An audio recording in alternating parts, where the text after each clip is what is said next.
Good morning, everybody. I got a bone to pick first thing right here, right now, right, Boots? Yeah, you say right, huh? Right? These Fisker pruners I bought a few days ago. I had said on the video, it's like, I'm gonna go to a thrift store, secondhand shop, because that older stuff is just better. It's gonna last longer, I'm gonna love it, but these will do their job. Went made a couple of cuts, just fine, but now, quite literally, I mean, I've probably made under 3 dozen cuts with these, nothing big either. And check this out. That shouldn't happen. That should not happen, bro. So this is already catching on the metal. It's not too tight or anything. I tried adjusting that afterwards. It's simply the cut of the metal is catching.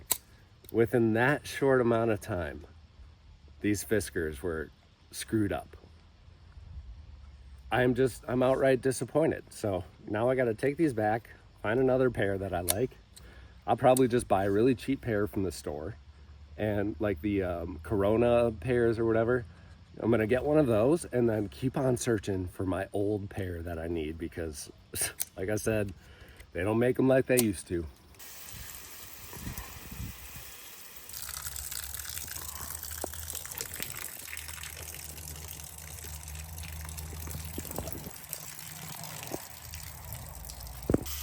Watering the willows each and every day makes me so happy, and I wanna say, grow, grow, grow, grow, grow. Little story about this tree here. Little plum. I remember coming back here every single time I was here during the summer months and checking out to see where we had fruit, if we had fruit. So Grandma said it's been a while since it's bared fruit. You know, you can see like right here, it's got a couple of them on there. But really what I gotta do here is take off all this dead stuff, trim it up, just give it a little bump, and hopefully it comes back to live a little bit. So as you can tell, I don't know what got to some of these branches, if there is a fungus, bacteria or something. So what we're gonna do is just clean this up really nice, get rid of some of the cross branches and everything that are interfering with each other. So hopefully somehow we get this thing growing again.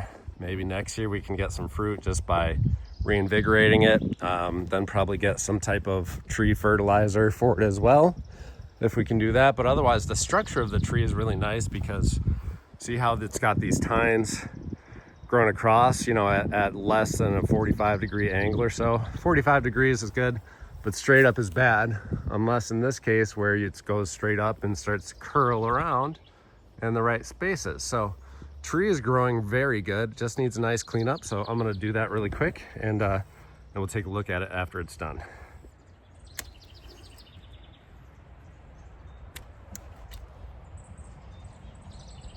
Well, I've been talking about the ants, and conveniently enough, there's a little ant hill down here. So we're gonna try and dismantle that.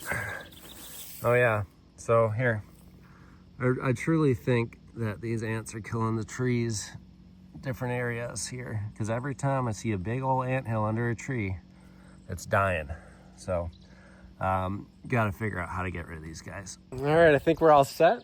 Actually got quite a bit off of there.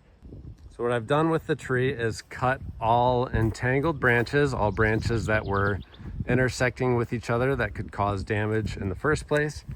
Cut off all the dead ones, and then on the ends I made a lot of cuts to where basically this last node that you have should either be growing down or out in the right direction, not up. So really clean this up a lot, and I'm hoping this gives it a little kick for next year so that we can have some plums on it again. Sometimes trees just need a little bit of a pruning in order to flush out some growth. It kind of signals that, hey, I've got to start doing something here. Otherwise, you know, whatever is taking up and eating my leaves and branches is gonna kill me, right? So hopefully this will flush it out. This branch in the bottom here was starting to twist right here at that knot. You can kind of see a break there in the bark. So that's why I have this held up right now. Probably hold it there up until winter. Hopefully it kind of seals itself up. I could also buy something to put in there just to make sure it doesn't get introduced with disease. But big problem with this tree is this. So, oops, I don't know what that is. This. So ants are all over this here. I'm probably going to get diatomaceous earth, or drop a comment down below if you have any other suggestions how to get rid of ants in specific areas. Otherwise, this project is set. So again, I really hope this revitalizes that tree so we can get some plums again. It would be amazing to have. All right. I am just gonna let this water sit on there for like half an hour. Hell, maybe an hour, just to give this thing as much water as we can. Kill some of those ants that are in there while I can come up with a plan on how to ultimately defeat those ants. I also had a thought of probably pressure washing this tree in the fall or winter, as weird as that sounds, to get rid of some of this lichen. Not a lot. You know, I've been pruning it as I've been pruning it. I've just been rubbing my hands on it, trying to get as much of it off as I can. But I think if I like pressure wash it, I don't think I'll rip the bark off, but I think I can get all this lichen to disappear, hopefully. And that'll help the tree out too, because that's just slowly eating away at it. Not a lot at a time, but might as well make a project out of it. So we're gonna let this water sit. I'm bringing it over this side. Water's a pool in there. So let that sit for a while, and then also get some fertilizer on this as well. Not sure what type yet. I mean, just to show you, basically, if I took this stick, spun it in the ground, it just goes right in there.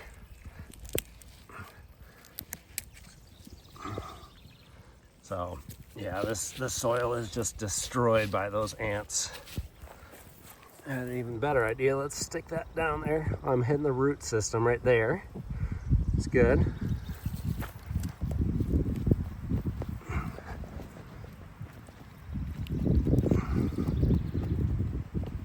All right, hitting the root system there too. So we'll do some deep watering.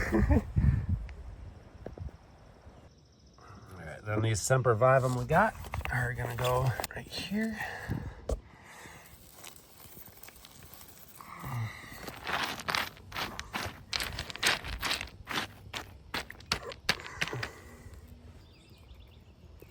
Getting the rest in.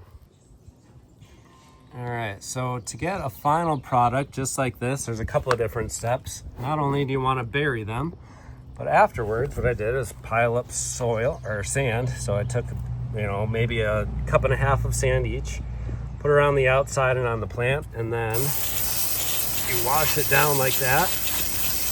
That way it just gives a little bit more substrate for the little chicks to shoot off and grow in the future. And then some of these you tuck underneath the rocks to keep them weighted down nice. And from there they will continue to grow and do their thing. So sempervivum are what these are called. They're some of my favorite plants. Super easy to grow, very hardy. They're hardy down to zone 3 or 4 in a lot of cases. I think these were all zone 3, so nice little addition to the walkway, and they don't take any maintenance at all. So, you know, the goal is to keep on propagating these and make a full setup right next to the walkway into Grandma and Grandpa's house. So that way she can enjoy it a little bit more. Love her gardens. All right, next for the Shasta daisies and astilbes. Got all these like little ash trees that were growing up in this spot here. So cleared out this front. I think we're gonna put the astilbes right in the middle and the Shasta daisies on the side. Probably not the greatest place for them, but we're gonna build up some organic material around them, start getting that good stuff in the soil, and hopefully they'll do good. It's the right amount of sun for them, kind of like part shade throughout the day and stuff. So we'll see what it looks like. So let's do the layout first. Kind of changed my mind a little bit on this. We're gonna treat the astilbes as the background plant, as they are gonna be larger than the Shasta daisies. Probably grow a little bit faster and spread faster too, maybe. So we have one astilbe in the middle, two on the side, and then we'll kind of fill in this place right here with the Shastas. I think it's gonna look really pretty.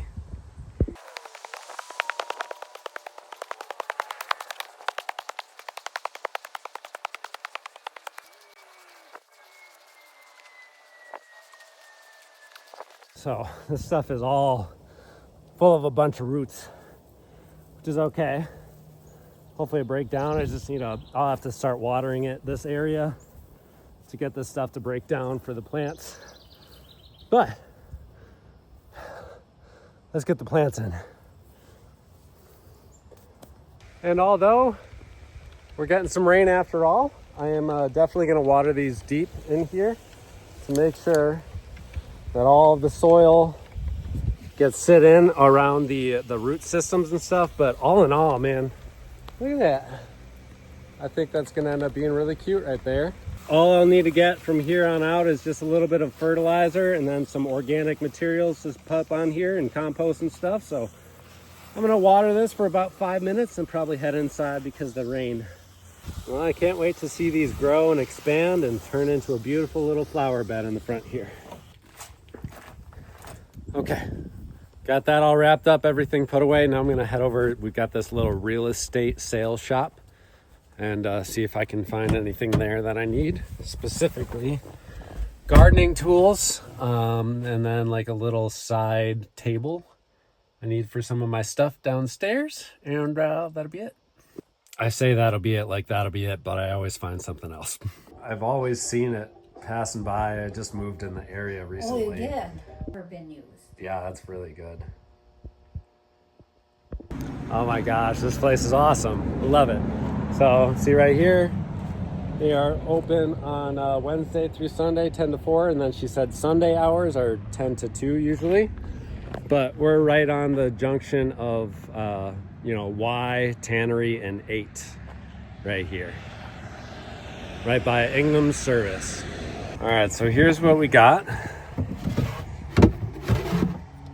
Nice little side table, nightstand, and then got an older pair here. Not quite as old as I'd like, but it feels really nice in the hand. And then these as well. These will be really quick for, doing like the small trimmings and stuff. Believe it or not, these are gonna outlast those new ones. I mean, we've gone to prove that point.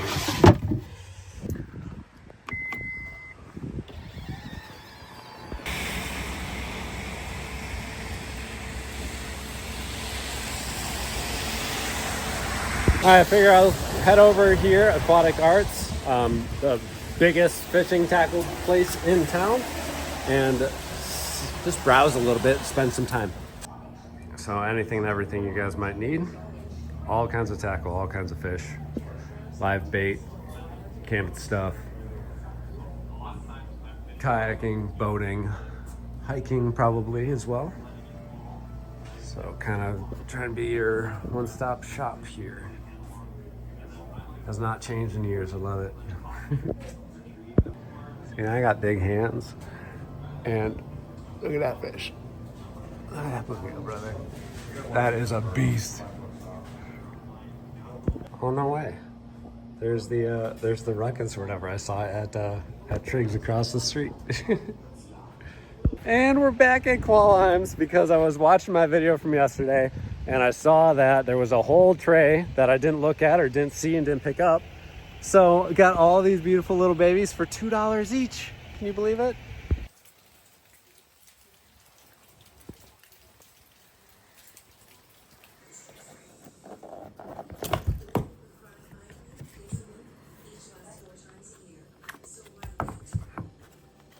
There they are. The Meta Oakley limited editions. I honestly wouldn't have gotten the limited editions, but I did not want to wait until another one came out. I don't know if it was going to be months, weeks, whatever it might be. So there is a quick unboxing and opening of it. So you got the charging case right there. So it's got those 2 leads on it. Basically to charge them, you just pop them in just like that. And this side locks in. Pull them out. You just pop them right out like that. Whew. Yeah, I'm probably gonna have to get some matching clothes or something for them. Matching hat maybe, make it look a little bit more natural.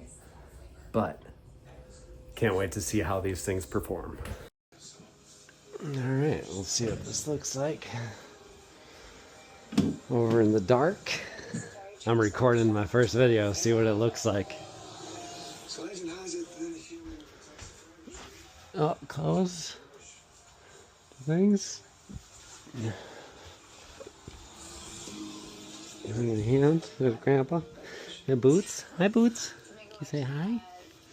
Hi. Well, I think that's going to wrap it up for today. We've got a whole afternoon of rain in front of us here, so we're going to relax, maybe get a movie or so on. Some popcorn would be good. I haven't had popcorn in a while. Maybe throw in a pizza, something like that. Pretty casual afternoon, I hope. So thank you all so much for watching. As always, I hope you learned something along the way, and we'll see you in the next one.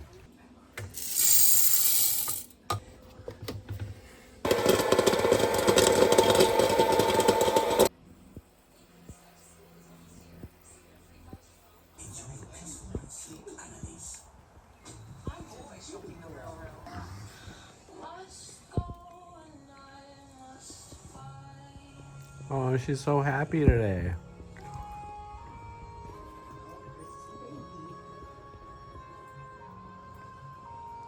You really think it's brilliant? Well, I still think you should decorate your booth at the Tree Fest. Forget about the Tree Fest for a minute. We should host this cocktail hour and feature the Entrepreneurship Club and showcase all the work you've done. Ticket sales for the gala